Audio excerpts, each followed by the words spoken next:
Today we're going to be looking at this 1974 Timex electronic time zone calendar watch.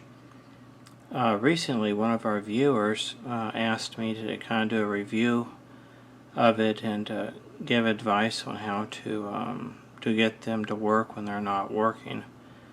Okay, let's go ahead and look at our piece of paper. It's a Timex electronic time zone calendar. So let me stop at calendar. This is a confusing phrase with Timex. When it's calendar, there's only a date on the dial.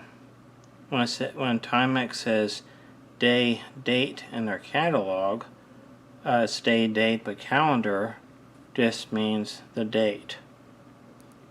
Okay, here's the number that's underneath the 67975. This would go along with the time zone electronic, mainly watches. It has a 6-5 movement and it's made in 1974. These actually, back then, they didn't have the metric. Their Timex didn't use the metric system when they did their lug gaps. The lug gap is actually a 19.3 millimeters when it was converted over to millimeters. To find the perfect watch band for this, you'd have to find about 19 millimeter or the equivalent in the standard watch band. So what we're going to do is we're going to put on this 20 millimeter. And the 19 millimeter watch bands are really hard to find. Anyway, it has a lug gap. The case is 36 millimeter case, not including the crown. And this is important. It takes an AG13, perhaps better known as a 357 battery. And that's a 1.5 volt battery. And what we did here is when we got the watch, well, I don't know when I got the watch, I have no idea, at some point in the past. Anyway, I dug this watch up, and out of my Timex pile, and the crystal on it was this crystal here. It's all scratched up, and it even has a crack right here in the crystal. These Timex watches, they take a 31.1 millimeter crystal, and you can get by with a 31.0 millimeter crystal. But you need the crystal to be dome or high dome crystal. And also it needs to be a double dome. Okay, let me go over this real quick. Let's look at the one that came off the watch. First of all, it's acrylic. It's not mineral glass. So acrylic is a fancy term for plastic. These were used in watches, pretty much all watches up until about 1985 or so. They are certainly used in Timex watches. Anyway, let's look at the side of it. Or can the camera kind of see it, that it's dipped, that's not flat? Okay, so it's not a flat crystal, it's a domed. That's what they call a domed crystal.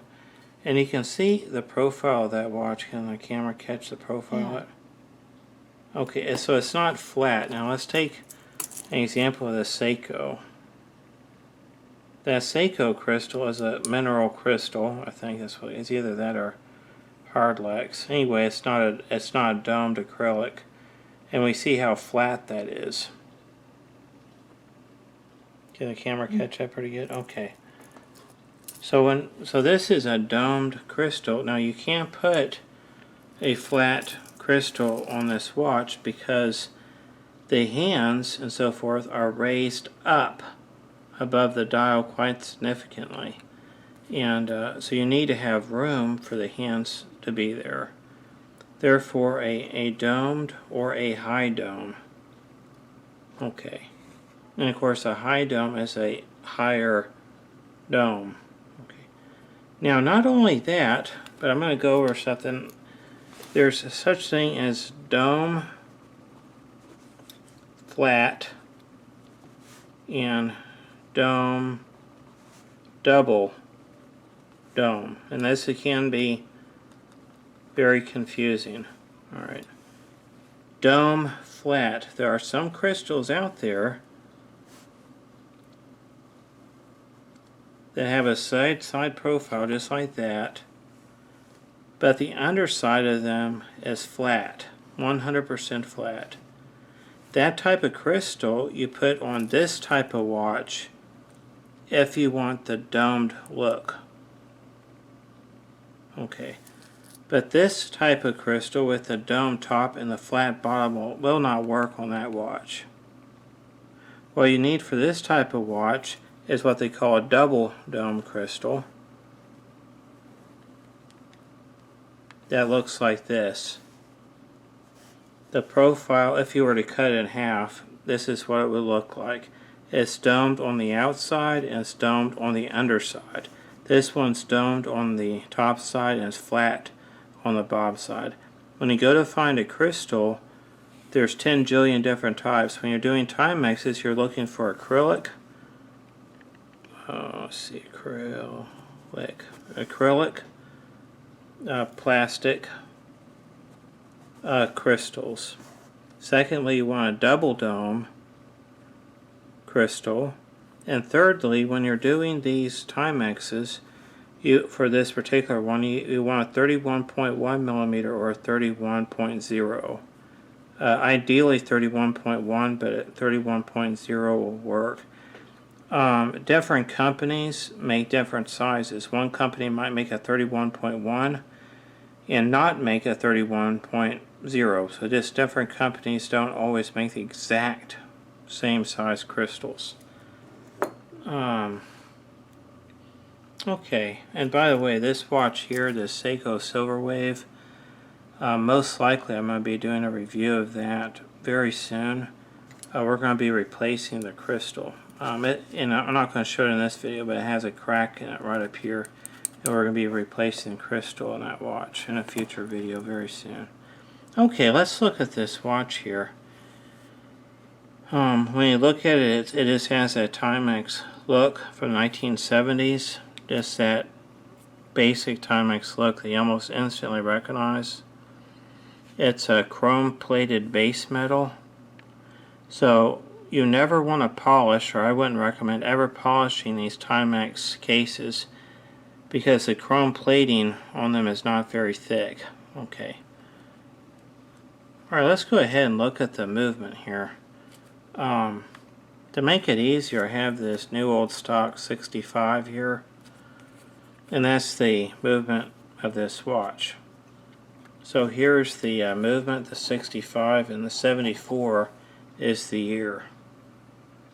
Okay, let's go ahead and look at this movement.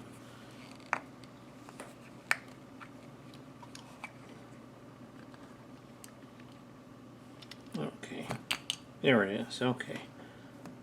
Alright, now on this watch here, when you open up one of these watches, you always want to use a case back opener like this. I've said this in another video, I'm going to go ahead and say it again. The modern case back openers have a shape kind of like that, and then they have a plastic part that goes like this, and it's usually yellow or blue, and it's real bulky. I don't prefer that kind. I get this old-fashioned type. They're not always going to look exactly like this, but it's going to have this screwdriver appearance where you can get in much easier than these big bulky ones. Also, these edges, we sharpen them down to where they're sharp as a knife, but they're used to pry. And these do really, really well, but you don't want to cut yourself. I've had stitches because of cutting myself on items like that, so just be careful with it. But this is the type you want. On, give me just a second, on the watch lid, here's the watch lid here. it's not going to show up in the camera, but when you have a magnifying glass on Timex watches, you go around there, and I think it happens to be right there. A little bit of lip on the case back here, and I don't check that. I don't know, maybe I'm mistaken on that. Well, anyway, wherever it is, you look for that special lip. Now I know what I'm talking about. Okay. Here's the top of the watch is up here, and this is the bottom of the watch right there. We see a little bit of an indentation right here. And you look for that in Timex watches, and that's where you insert the knife, and that's where you pop it. I really recommend don't just go doing it haphazardly. Get yourself a magnifying glass, look for the precise spot, because you don't want to get your back cap all scratched up. Just look for that specific spot and use that to pop the back lid off. Okay. Now when we open up the back of it, this is what it's going to look like. It has this protective shield on it.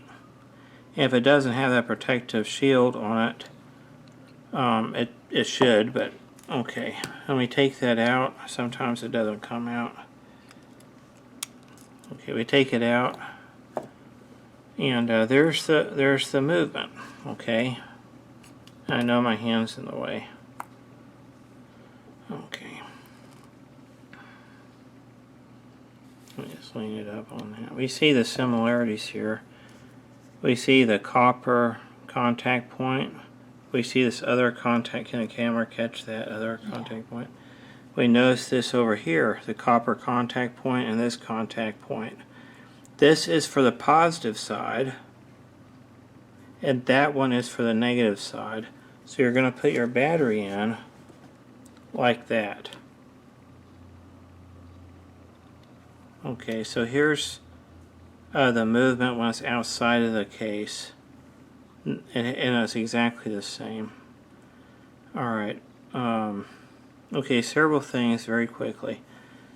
There are about 4 or 5 reasons why when you get, and I've had dozens of them, and probably hundreds of them, and when you first get these and you put a battery in them, they almost never work. Okay? And what we have to remember is that although this is a battery-powered watch, it's still mostly mechanical. You have all these wheels in here. It's still probably about half mechanical, half what would become quartz. This is not a quartz watch, but it would soon become quartz watches, and Timex would move away from that. But this has all kinds of mechanical features in it. And also notice on the other side of it, this is the part that faces up, and the dial would set down on this. This is purely mechanical. That is where the hands move around, and so that's a mechanical deal. Even modern watches, here I'll use this. This is essentially a modern watch. It's from the 80s or whatever, but even on a modern watch, they still have a mechanical feature. The hands still move. There's still some mechanics in there. Underneath there, they still have the wheel, the day-date wheel that move around. So even in more modern watches, they're still mechanical. Okay. So when we look at one of these old watches, these things are 50 years old, or 45, 50 years old. And instantly when we think about a watch that's battery powered, because we're so used to modern watches, we think, well, if I pop in a battery in it, it should work. And when I first started working on watches, that's the mindset I had. But what we do is we pop a battery in there, and if it doesn't work, we don't get panicked over it. I'm going to go ahead and talk about 5 reasons why it doesn't work and how you can remedy it. We notice these points that I already talked about. They're both made out of copper. They're both very delicate. You don't want to bend them or work too hard on them, or else they're going to crack and break. But many times these will become oxidized. There will be a very thin layer of white to them. They'll become oxidized. We're very familiar with this when it comes to car batteries. When we look under the hood and we see the battery, you see all that white stuff. Well, that's corrosion and oxidation. If you open up your watch and the points here are not shiny like that, but they're kind of oxidized, they've turned a little bit white or dull, they're no longer shiny copper but they're dull, that means it's very likely that the current is not going from the positive side to the negative side, which enables the watch to work. They need to be shiny. The same principle is on a car battery. The terminals, when the battery's not working, the first thing a mechanic does, or just anybody does, is you make sure that the terminals are nice and shiny, and then when you put the clamp thing on, that's nice and shiny, that the lead is making a really good connection. The same principle applies here.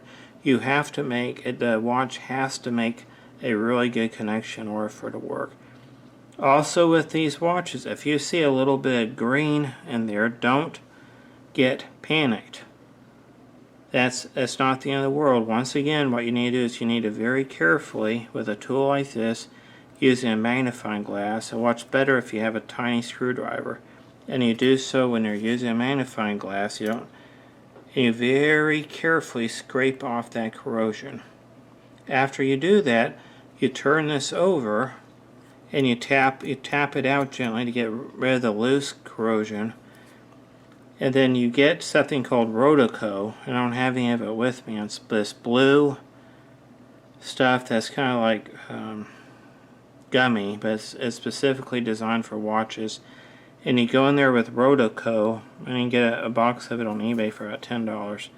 And you'll go in there and you'll lift out, you'll stick down the Rotoco in there and you'll lift out that corrosion.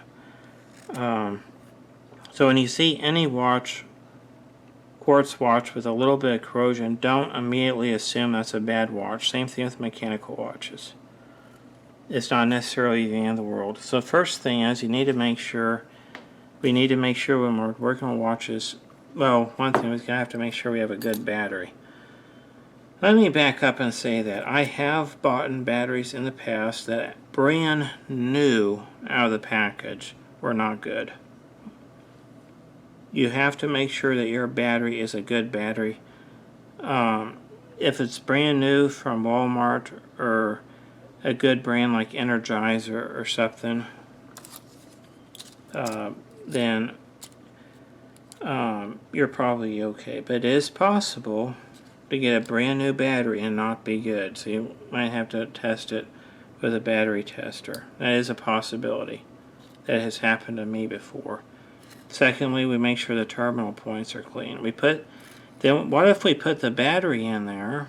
We notice that the terminal points are clean. We put a battery in there that we know it is a good battery and this watch is still not working. Well, that's when many times we'll start to panic a little bit. Okay, this watch is no good, or what in the world is wrong with it? I don't want to send it to a watch repair guy because it'll charge me $60 or $70 to work on it. And many times what happens with these watches, now I already mentioned this, notice that mechanical wheel there. I'm gonna show it on this watch. This turns. See that? See how it's oscillating? Can the camera catch that? Yeah. It's going back and forth. Okay. That's all mechanical. And what happens is that when these movements were made 45, 50 years ago, they were lubricated with certain oils and greases. And over 40, 50 years, that oil and that grease, it doesn't really disappear, but it's no longer lubricating anything. It becomes hard. And it's If anything, it's not helping the watch. If anything, it's hurting the watch when it gets that old. Because lubrications, they don't lubricate forever. They wear out and they age. And as they age, they get harder and harder, and eventually they don't lubricate whatsoever. So this, when these were assembled way back in the day, they were, of course, lubricated and greased and so forth and so on. By the time they're 45 or 50 years old, like I've already said, the grease and the oils have now hardened and they're no longer lubricating the watch. So what we do is if we put the battery in, and if we have the points clean, and we know the battery is good, okay, what I would do if it's not working is this. I would put the battery in the watch, and then very carefully, extremely carefully, I'm not going to do it to this watch, but extremely carefully touch that rotating wheel there. It looks like a hairspring type thing. I don't know exactly what it's called on this electronic watch. Gently touch that and move it. Do this like, and just gently move it. See how it's moving there. Many times they'll get locked up. Many times that's what the problem is. It's locked up. And what you'll need to do many times is just move that very carefully, 5 or 10 times, until it kind of, they're seized up sometimes and you want to loosen them up. Alright, now what if that doesn't work? What's the next step we need to do? Okay, what I'm going to do is I'm going to go ahead and reassemble this watch.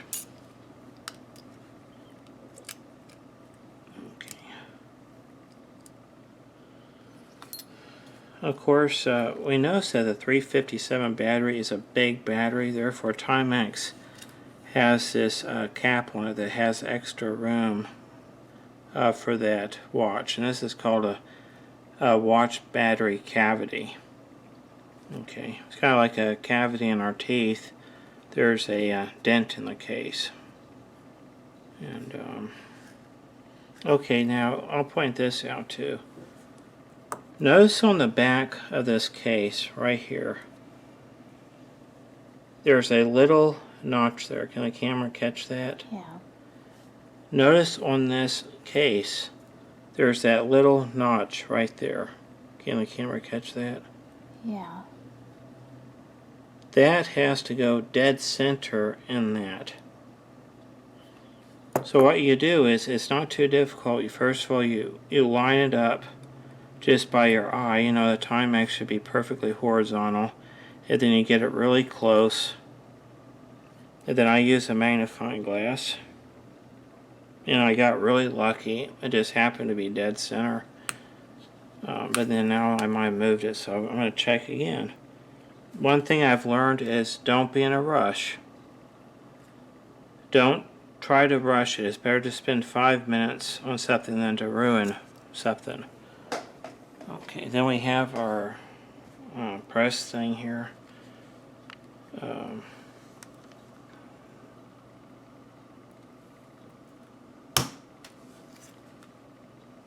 Okay, so that pressed it down back in there.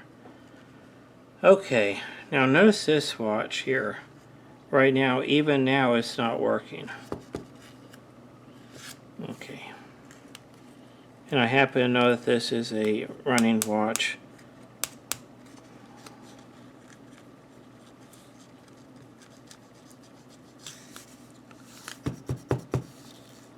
Okay, now it's working. Now you see what I did there? These watches get seized up.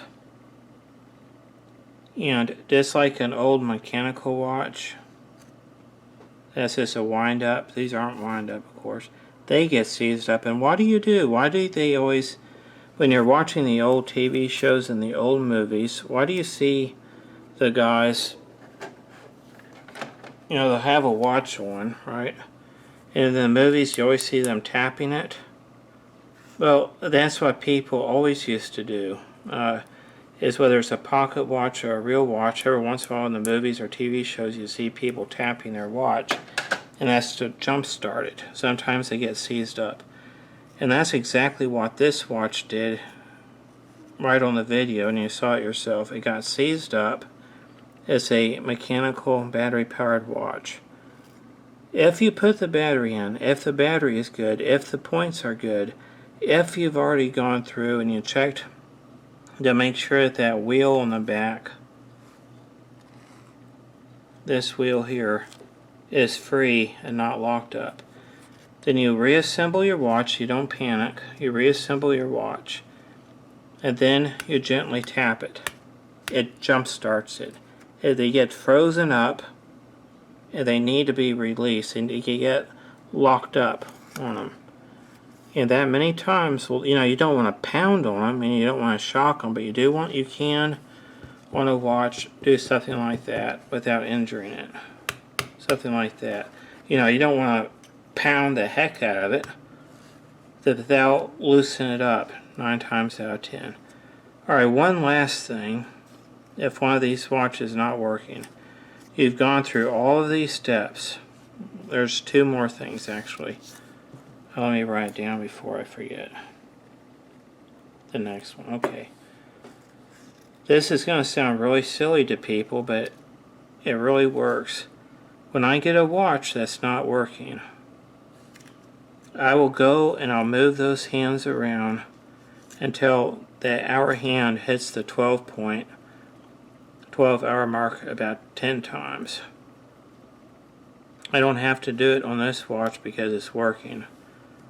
What happens is that these hands, the second hand, minute hand, hour hand, and so forth, they get just a tad bit of age on them. Plus, like I've already said several times, these things were originally lubricated 40, 50 years ago, and that lubrication is long gone by now. That's long gone. And so they do get froze up, those hands do. And what you do is, like I've already done, you pull the crown out and you very gently rotate. What I do is that hour hand about 10 times. And then once you do that about 10 times, you push the crown back in, and then you bang it just a little bit. And then many times it'll start working. Another thing that you can do with old watches of any kind is if they're not working, you say, oh my gosh, why isn't it working? Pull the crown out, just move the hands a little bit, pop the crown back in, and many times that watch will start working. That applies to old time watches. That even applies to modern quartz watches. That I've had that many times where I think the world is coming to an end. And you do that one little trick, and that helps. The last thing is sometimes these watches, or any watch, can become magnetized.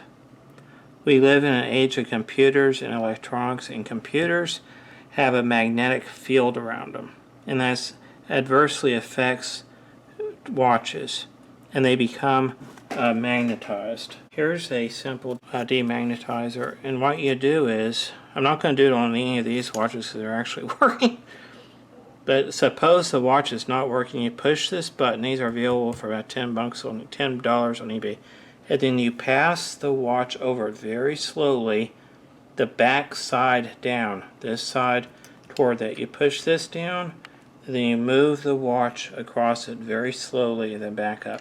That will demagnetize the watch.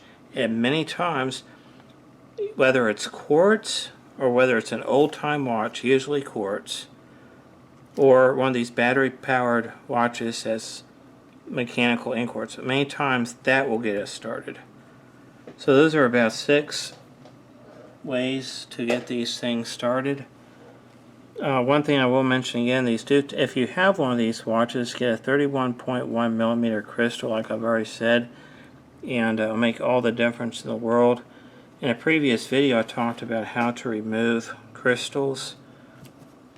And then when you get a watch band, if it's all stainless steel color. This one's chrome. But if it's all this color, get a black band with the buckle that matches the watch.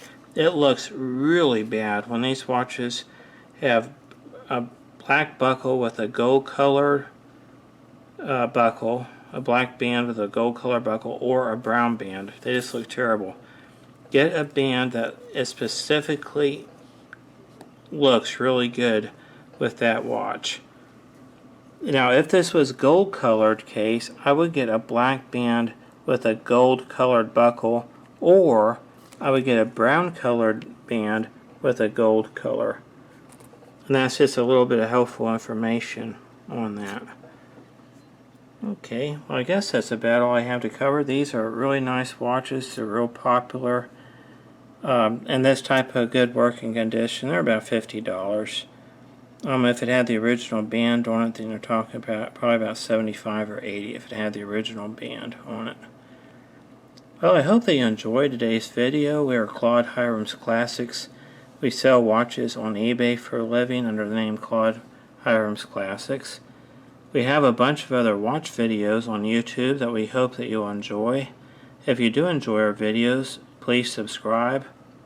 And one last point, my wife and I are Christians, and we make sure that our videos are family friendly. We never use cuss words or have bad attitudes. Our videos are safe for anybody and are stress free. There's no anxiety or bad words in our videos. We try to be good Christians. Well, thank you for watching.